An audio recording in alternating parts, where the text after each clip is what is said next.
Second show. So what is it like taking on the burden of a show, promoting a show when you know what is ahead this time after your first show? Yeah, it makes it easier to just anticipate that things are going to be coming this way and that way.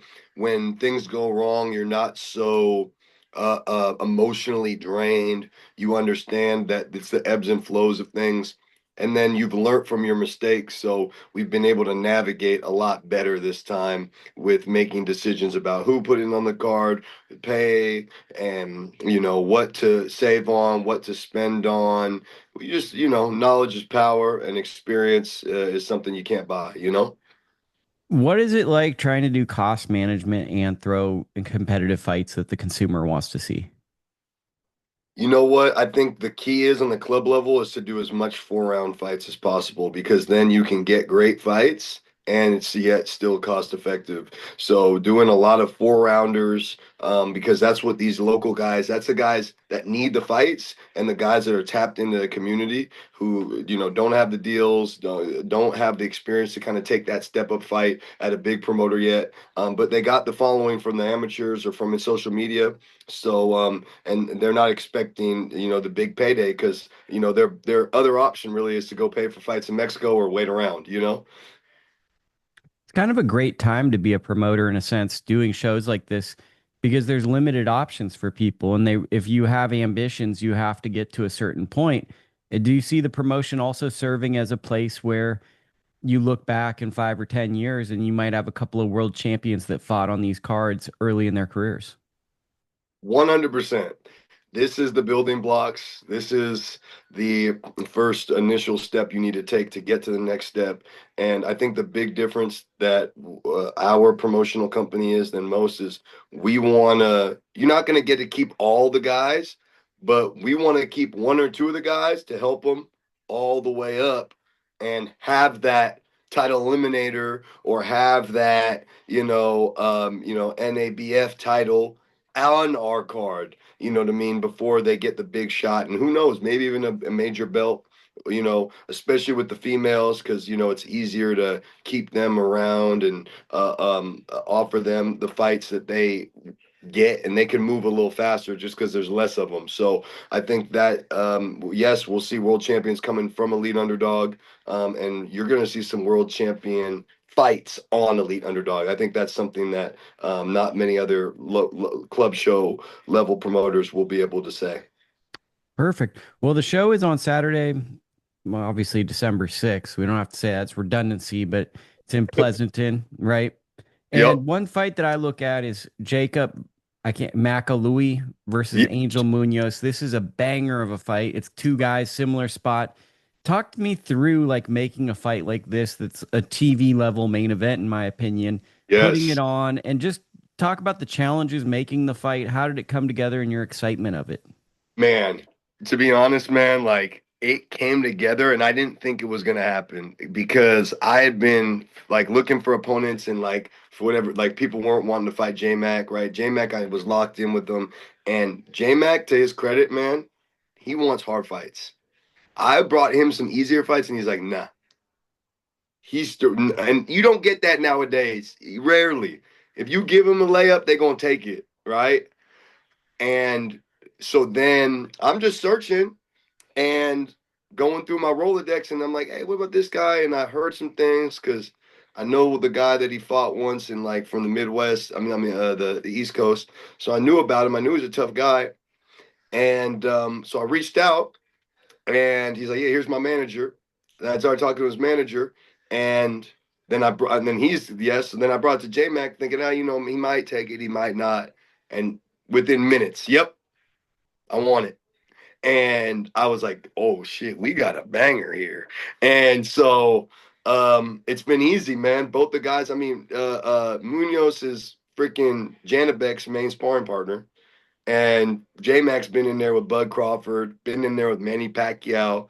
So I mean, these guys have been around. Maybe they don't have they have good experience in the ring too, 9-0. I think Munoz 7-1 or 8-1. Um, but they have deep gym experience that is going to show on the 6th, and people are going to be in for a treat.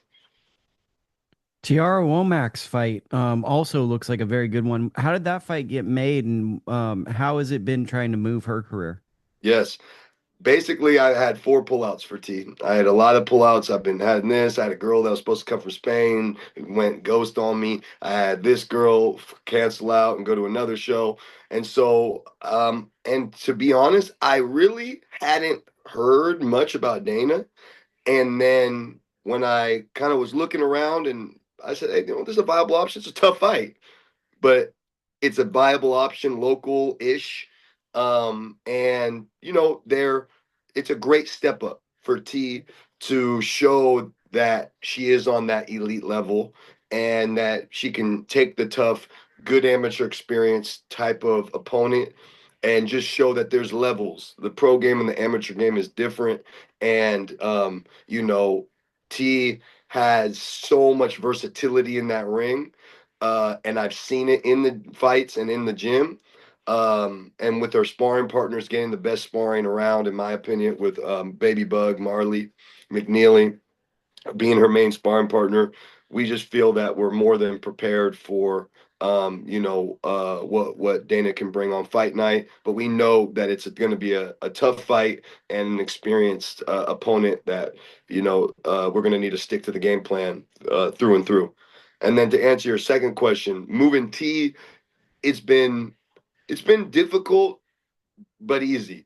Easy because T's willing to fight whenever, and we'll go to Mexico, we'll fight local, we'll fight on other people's shows, we'll fight on elite underdog shows. But she's gotten about 2 or 3 other fights that we've gotten, contract or close to a contract, and then people start to do their homework because on paper she might seem like an easy fight, but then when you start to look into it and see what she's doing and who she really is, people start to, reel back. So, it's just been hard finding opponents, but that's nothing new. That's why we went pro. The amateurs, we couldn't find anybody unless it was a tournament or out of town type stuff. So we knew that was going to be a part of this game. Another one I'm excited about is Kumar Prescott. Very, very promising up and comer early in his career. He's going to be featured. Good ticket seller. Love the ticket seller on the local level. Mm-hmm. But what's the process for this fight? What are you looking for here?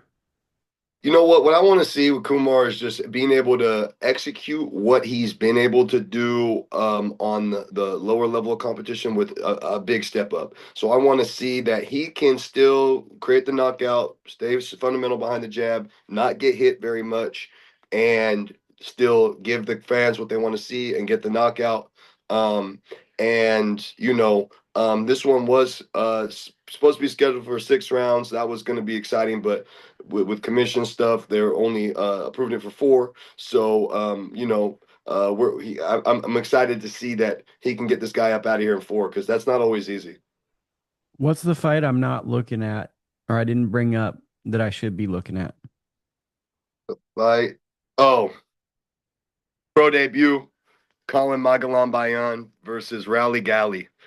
That's 2 pro debuts, 2 guys that didn't have the greatest amateur careers, didn't have but are much better fighters than their amateur careers. And it's 2 guys that anyone can win. And of course, Colin being Bull Gang and Benjamin's boxing, of course, I think he's gonna do what it takes to get the dub and shock people. But on paper, that's a 50-50 fight. I know their team thinks they're gonna win. I know we think we're gonna win, and we got a good game plan, and Colin is in incredible shape and ready to, show and erase some of the wounds that he had in amateurs and show that he's going to be a great pro. A Filipino kid, good looking kid. So I think that the fans will really get behind him once they see his ability. Give me a good story about the making of this card. Um, so we learned a lot from the last card, and really what we wanted to do on this card is to get guys that were willing to take not those super, super easy fights. Obviously, you got to build things up. You're not going to fight, some uh world champion on your first few fights, but I really collected the group of guys and girls that are willing to take those harder build up fights and accumulated them all on one card. So it was a process of finding people and this person leaving and this person coming and this person going and negotiation. But for the fans, for the end result, for the betterment of boxing, you're going to see real fights from the first to the eighth, and making it eight instead of like 15, 14, 12. We learned from our mistakes the first time. It's a, you can promote the fights better. There's more to focus on. It's more fan friendly. It's not long and drawn out. It's like you get in there, you get to see the action, and then your night isn't completely, it's not a 6 hour show. You know what I'm saying? I've been through those. Um, what is it like dealing with fighters willing to take 50-50 fights? Like, do you get any pushback? And like, do you have your group of guys and gals that you go to now? Yeah, man. It's far and few between. It's far and few between, man. You gotta, it's the culture in the gym, man. Like, the culture in my gym has always been like, hey, we gonna fight whoever, and we take a lot of, high risk fights in the amateur, and we're going to get experience, and we've gotten a lot of national champions because of it.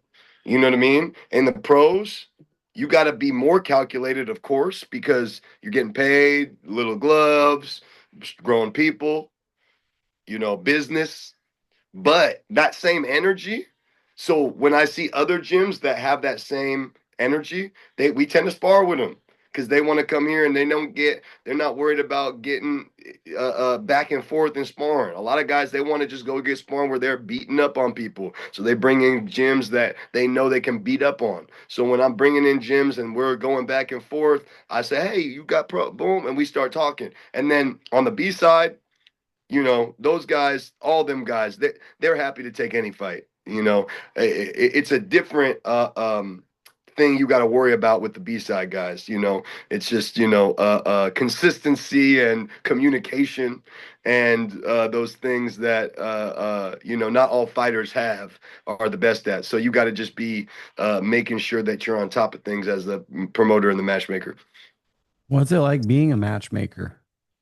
Um, it's a learning process. You building it up. You got to help. You need help from other matchmakers. I'll be honest. I get help from other matchmakers now that I'm only in my second show. So I get help from the other guys that have been in the game longer. And then I just build up my Rolodex and I build up my relationships as time goes on. And then it's good though, because I love matching fights. I love boxing. I'm a purist. Like, I love going and finding two guys I know will have a good fight. So that's what really excites me. That's my favorite part about having my amateur shows, is making those great matchups. So this is just on another level. And then you just got to understand business and know what will work, what will not break the bank, but give the result that everybody wants. Yeah, it's you just got to be crafty to be a matchmaker. You got to make everyone happy per se, which is hard to do. So it sounds like it's an extension of the amateur shows you threw. Yeah, it is. A few of the guys, I'd say about seven of the guys on the show fought on my amateur card at one point or another. Okay. Yeah, Um, what's the viral moment you can make from this? What's the 30-second TikTok video that we talk about the show that, really that's boosts gonna us? happen on fight night, Or or just that right now. What is it gonna be? the Is that viral moment on TikTok is going to be the extravagant end to the main event that is inevitably going to happen. That's going to be the viral moment on the TikTok. The inevitable end of the fight. And I'm not going to give too much because I don't want to say this way or that way. But I know that there's going to be a point in the fight where if it's close and someone's going to need to go dig deep and their corner's going to tell them, hey, we got to get this guy up out of here. It's the only way we can be sure. And it's going to happen because these guys have that type of heart and they have that type of skill to go do that and set that up. So, um, yeah, that's going to be the viral moment that everyone's gonna be like, damn, Do you, Coach Ali really did say that. Benjamin really said that. I mean, it feels like a TV fight, and it feels like a lot of people are looking at what's going to happen with the result of this fight. And I was just thinking about Adelaida Ruiz, La Cobra. She had a Oh, viral that was moment. And she had a good fight this weekend, but she, I like in want. 2018, I remember she knocked a girl out, and it was all over the social media platforms. It's like, look at this, and it was like a club show. And I kind of envisioned something like that coming from this fight where there's just a long-lasting potential image from this fight. I couldn't agree more. I'm so excited about it, man. I'm so proud of both those guys for taking that fight, and they're gonna do great. They're gonna do great things for club level boxing by doing this. It's setting a precedent at the highest degree. Where do you buy tickets? Man, Eventbrite. And you got one more day of the Black Friday sale, 20% off if this is out before the first. Um and Eventbrite, the Brawl in the Bay, or come on down to Benjamin's Boxing. We got hard copy tickets right here in person. Come on down, and you can get them in person. Say that one last closing note. Really impressed with the first show with your ability to sell tickets because that is the lifeblood. And I feel like a lot of times people look at the fights or worry about it and they don't get the butts in the seats. And that is a big part of putting on a show is selling tickets. Mm-hmm. Yes, you got to sell the tickets. I'm very fortunate that I have a great network and that we have a lot of different routes that we get the tickets off by. But I need all the support I can get. Everybody, go to the Eventbrite. Go to the Eventbrite. The Brawl in the Bay. It's going to be the best professional show on the club level that you have ever been to. Come down to Benjamin's Boxing, get your tickets. Go to Eventbrite, get your tickets. The Brawl in the Bay. We'll see you there, December 6th.